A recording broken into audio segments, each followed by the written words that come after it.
Antrian terlihat saat penyaluran bantuan pangan beras 10 kg dari pemerintah pusat oleh Pemdas Tegalwaru, Kecamatan Ciampea. Bantuan pangan ini disambut oleh keluarga penerima manfaat, pasalnya harga eceran beras di pasaran sedang melonjak tinggi dan mahal.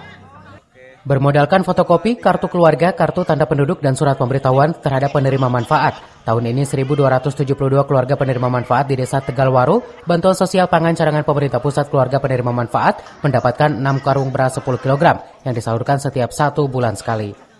Bansos pangan ini sangat membantu warga masyarakat Desa Tegalwaru dengan penambahan sebanyak 151 keluarga penerima manfaat.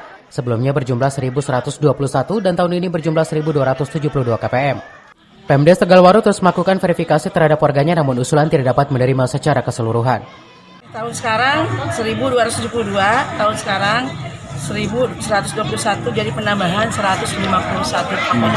Ya, mudah-mudahan apa yang didapatkan ini bisa manfaat untuk keluarganya dan keluarganya di rumah. Kalau data kita memang dari dulu sudah mengajukan, mungkin di proses dari dinas saya, hari ini baru turun dan 151 penambahan. Bu, Ibu datang sini mendapatkan bantuan beras. Ya, alhamdulillah. Dengan adanya bantuan harapannya apa nih, Bu? Makmur dan alhamdulillah. Jadi Berapa kebantu gitu. Ngebantu ya, Bu? Ya. Emang selama ini harga susah, Bu, beras? Susah, mahal beras. Berapa, Bu, seliter? 13.000 seliter. Biasanya? Ya. Biasanya mah dulu mah 10.000 lah. Sekarang mah 13.000.